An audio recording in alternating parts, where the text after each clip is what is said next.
Ajit web TV ਦੇ ਦਰਸ਼ਕਾਂ ਦਾ ਸਵਾਗਤ ਕਰਦੇ ਹੋਇਆ ਮੈਂ ਸਿਮਰ ਸਦੋਸ਼ ਅੱਜ ਜਿਸ ਅਜ਼ੀਮ ਸ਼ਖਸੀਅਤ ਨੂੰ ਮੈਂ ਤੁਹਾਡੇ ਨਾਲ ਰੂਬਰੂ ਕਰਾ ਰਿਹਾ ਹਾਂ ਉਹ ਹਨ ਪਿਆਰ, ਸਦਭਾਵਨਾ ਅਤੇ ਸ਼ਾਂਤੀ ਦੇ ਪ੍ਰਚਾਰਕ ਅਤੇ ਮੁਹੱਬਤਾਂ ਦੇ ਪਾਂਥੀ ਸ਼੍ਰੀ ਐਮ, ਜਿਨ੍ਹਾਂ ਦਾ ਮੂਲ ਨਾਮ ਸ਼੍ਰੀ ਮਧੁਕਰ ਨਾਥ ਭਾਵ ਸ਼੍ਰੀ ਮੁਮਤਾਜ਼ ਅਲੀ ਖਾਨ ਹੈ। ਸ਼੍ਰੀ ਮੁਮਤਾਜ਼ ਅਲੀ ਖਾਨ ਸ਼੍ਰੀ ਮਧੁਕਰ ਜੀ ਸਾਡੇ ਨਾਲ ਸਾਡੇ ਸਟੂਡੀਓ 'ਚ इस वेले हाज़िर ने। मान्यवर श्री मधुकर नाथ जी, आप योगी हैं, कन्याकुमारी से कश्मीर तक राष्ट्र की अनंत यात्रा के पथिक हैं। इन दिनों आप पंजाब के पड़ाव पर हैं जी। पंजाब में पिछले दिनों आपने जलंधर में वॉक फॉर होप का भी आयोजन किया था जी। सबसे पहले तो मैं आप अजीत वेब टीवी के दर्शकों के लिए जी इस एम शब्द की जी इसकी व्यापकता, इसकी व्याख्या, इसकी सार्थकता के संबंध में प्रकाश डालने की गुजारिश करूंगा कि ये आखिर एम शब्द क्या है, इसे आपने क्यों अपनाया। एम का पहला वो जो अक्षर है एम, वो मानव का पहला अक्षर है जी। मानव अगर संस्कृत में कहा जाए तो मनुष्य, इसका पहला अक्षर माँ है। तो मैं बहुत खुश हूँ जब लोग मुझे एम कहते हैं, क्योंकि उसमें ना धर्म है, ना जाति है, ना कुछ है, मानव है। तो अगर मैं एम हूँ और वो मानव का पहला अक्षर है तो आप और यहाँ जो भी बैठे हैं दर्शक सब एम हैं। तो ये एक एम से नहीं काम चल रहा है, पूरे एमओ से काम चल रहा है। मनुष्यता से, हाँ जी, मनुष्यता का काम है ये जी। आपने बड़ी अच्छी बात ये एम के साथ जोड़कर कही, जिसमें आपने धर्म शब्द का भी इस्तेमाल किया जी जी। तो निस्संदेह धर्म की बहुत व्यापक व्याख्या है जी। धर्म मानव को मानव से जोड़ने का साधन होता बिल्कुल बिल्कुल। परंतु आज धरती पर जितने भी अनर्थ, अन्याय और अनाचार हो रहे हैं जी, दुर्भाग्य है कि वे सब धर्म के नाम पर हो रहे हैं। हाँ। आप इसका प्रतिकार कैसे करेंगे और क्या सुझाव आपके मन में उठते हैं। मैं ये विश्वास करता हूँ जी, ये धर्म के नाम पे किया जाता है, धर्म का नहीं है। अगर कोई अपना धर्म अच्छी तरह जान लेता है, पहचान लेता है, तो कभी ऐसे काम नहीं करेगा जी, कभी नहीं करेगा। ये धर्म के नाम से, पॉलिटिक्स के नाम से सब एक फसाड बना जाता है। तो उसको अगर केयरफुली आप देखेंगे तो उसके पीछे कुछ स्वार्थ होता है जी। नाम से किया जाता है। अब देखिए, हिंदू धर्म है, इस्लाम धर्म है, क्रिश्चियन धर्म है, सिख धर्म है, बुद्धिस्ट धर्म है। सबसे इम्पॉर्टेंट चीज़ इसमें सेवा, प्रेम और शांति का ही संदेश दिया गया है। गीता में भगवान कृष्ण अर्जुन को कहते हैं, जो सबसे बड़ा आदमी मनुष्य में इसको समझता हूँ, जो सर्वभूत हिते रत है, जो हर जीव के हित के बारे में अपने मन में रखता है। अब ये सिख गुरुओं का भी यही मैसेज है, कबीरदास जी का भी यही मैसेज है। इस्लाम में जो दो मुसलमान मिलते हैं तो सलाम कहते हैं, सलाम अलैकुम। अब सलाम का मतलब ही शांति है, हम ओम शांति शांति कहते हैं। तो इसका रूट में अगर चले जाएं तो इसमें कुछ नहीं है।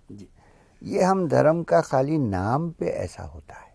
तो इसलिए मैं लोगों को कहता हूँ कि अपना अपना धर्म अच्छा सा पढ़िए, सब निभाओ, उसको समझिए, तो ज़रूर ऐसा नहीं होगा। श्री एम जी, मैंने अभी आपके लिए एक वाक्य, एक शब्द प्रयुक्त किया जी, है जी जी।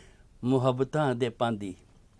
तो आप उसी यात्रा को, उसी पथ को लेकर, ध्येय को लेकर आगे चल रहे हैं। आपने ये कन्याकुमारी से लेकर कश्मीर तक की यात्रा का शुभारंभ किया है। तो इस समय आप पंजाब की धरती पर, पंजाब की धरती गुरुओं, धर्मों, वर्गों, समुदायों की साझी धरती मानी जाती है। तो पंजाब की धरती पर आपने अपने उद्देश्य के पथ पर, अपने ध्येय के पथ पर क्या महसूस किया इस यात्रा के दौरान। देखिए, हम कन्याकुमारी से 14 महीने से चल रहे हैं जी। 12 जनवरी से मेरे ख्याल 12 जनवरी 2015 से शुरुआत हुई।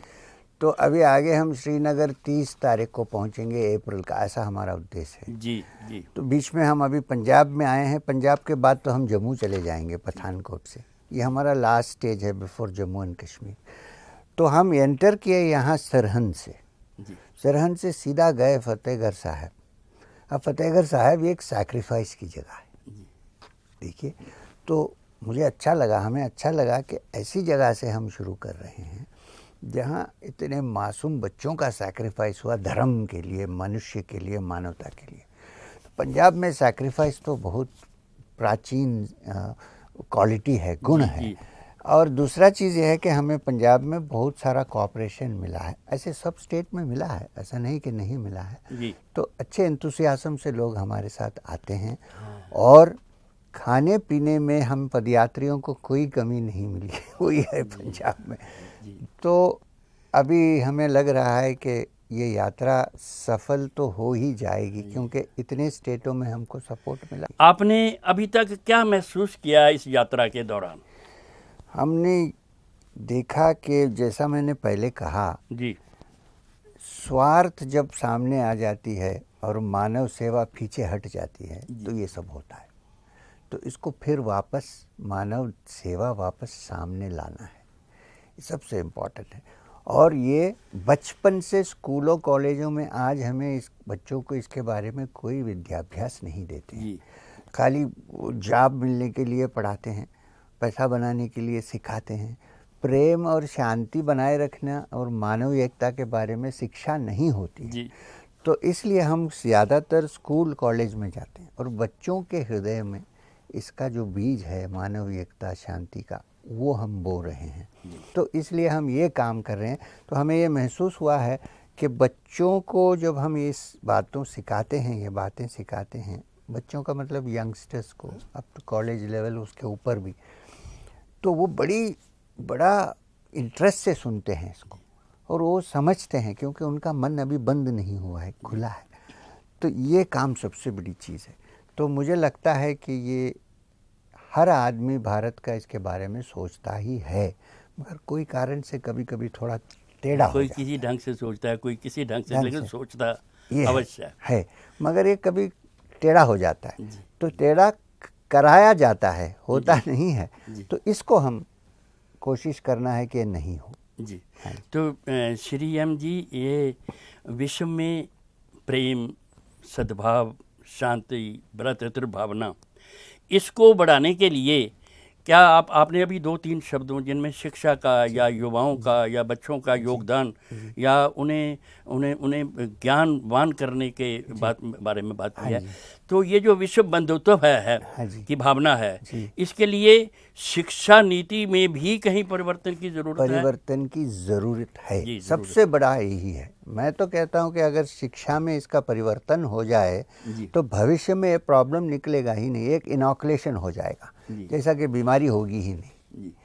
ऐसा तो हम भारत में अभी तो चल रहे हैं, भारत के अंदर, मगर वेद का जो मैसेज है, लोका समस्ता सुखिनो भवन्तु, सर्वे भवन्तु सुखिनः, मगर पहले अपना घर को ठीक करें, फिर संसार के बारे में बात करें। इसलिए हम छोटी सी शुरुआत यहाँ किए हैं, कन्याकुमारी से कश्मीर तक। अब ये इसका प्रभाव कैसा होगा, लोगों में कैसा फैलेगा, इसको देखकर मैं तो बाहर भी जाके चलने के लिए तैयार हूँ, पदयात्रा करने। अगर पाकिस्तान में जाना है तो ज़रूर जाऊँगा। देश में पिछले कुछ समय से एक ख़ास किस्म के राष्ट्रवाद का प्रचार किया जा रहा है। एक ख़ास किस्म की विचारधारा है जो लोगों पर थोपी जा रही है या लोगों को उस पर चलने के लिए विवश किया जा रहा है। इससे देश में मैं समझता हूँ, या आम आदमी समझता है कि भय, आतंक और हिंसा का माहौल उपजा है। आप इसके बारे में क्या सोचते हैं कि ये विचारधारा कैसी है या क्यों थोपी जा रही है? मैं इतना कहूँगा कि अगर भारत की संस्कृति और हमारे वेदों वगैरह जो पढ़ लिए हैं अच्छी तरह, तो ज़रूर ऐसा काम नहीं होगा, क्योंकि ये तो बड़ा एक्सपैंडेड है। इसमें कोई इंडिविजुअल का या छोटा सा कोई सेक्ट के बारे में नहीं कहा गया। ये तो बड़ा, इसके लिए संवाद और चर्चा की ज़रूरत है। ये जो डेमोक्रेसी है, यहाँ अपने ख्यालों में डिफरेंस होना बड़ा कॉमन है, नॉर्मल है, नहीं तो ये तो डिक्टेटरशिप बन जाएगा। जी, तो ये बड़ी ज़रूरी है कि हम बहुत दुरुस्त कहा आप। संवाद बना रहे। संवाद सबसे बड़ी चीज़ है, तो इसको बना। अब देखिए, पुराने ज़माने से भारत की संस्कृति ही ऐसी है कि उपनिषद से लेकर गीता तक सब संवाद है। जी, अब संवाद को हम कैसे बंद करेंगे? हम बंद करेंगे तो ये भारत की संस्कृति नहीं है।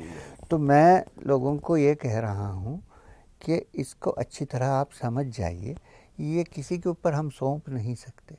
मैं ये भी कहूँगा कि जो धर्म है वो अपने मन से सोच के, चिंता करके फिर हम उसको एक्सेप्ट करना है। ऐसा नहीं कि किसी ने कहा कि हमने उसको एक्सेप्ट कर लिया। तो ये बात स्पेशली जो बच्चे हैं, एजुकेटेड हैं, जो युव पीढ़ी है, उनको ये समझाना है कि देखिए, अपना कल्चर और अपना विश्वास जो है वो इंडिविजुअल है, वो दूसरे के ऊपर नहीं थोपना चाहिए, नहीं थोपना चाहिए। अगर थोपें तो भारत और दूसरा कहीं जो ये हो रहा है उसमें क्या फ़र्क है? क्या फ़र्क रह जाएगा, क्या अंतर? कुछ फ़र्क नहीं जी। तो ये हमारी संस्कृति ऐसी नहीं है। हम अभी जो कर रहे हैं, लोगों से बैठकर, अब जाते हैं छोटे छोटे गांव में भी हम जाते हैं जहां 100,000 पॉपुलेशन होता है, शाम को पीपल के पेड़ के नीचे बैठ के सत्संग होता है जी। तब हम ये इनको समझाते हैं कि संवाद बड़ी ज़रूरी है। अब ये बात अगर जो नेता हैं उनके भी मन में हो जाए तो हमारा प्रॉब्लम हल हो जाएगा, क्योंकि हम तो ज़्यादा काम इतना ही हम कर सकते हैं जितना हमारे से होगा। एक एक स्टेप हम ले रहे हैं, हो सकता है कि इससे कुछ होगा। तो इसलिए कन्याकुमारी से लेकर यहाँ तक कोई भी पार्टी के नेता कोई भी हमारे साथ आए तो हम उनको स्वागत करते हैं, वेलकम करते हैं, क्योंकि अगर उनके मन में थोड़ा सा इसके बारे में चेंज हो जाए, बहुत कुछ काम हो सकता है। हम जो नहीं कर सकते वो लोग कर सकते हैं। तो मुझे लग रहा है कि थोड़ा कुछ असर हो रहा है।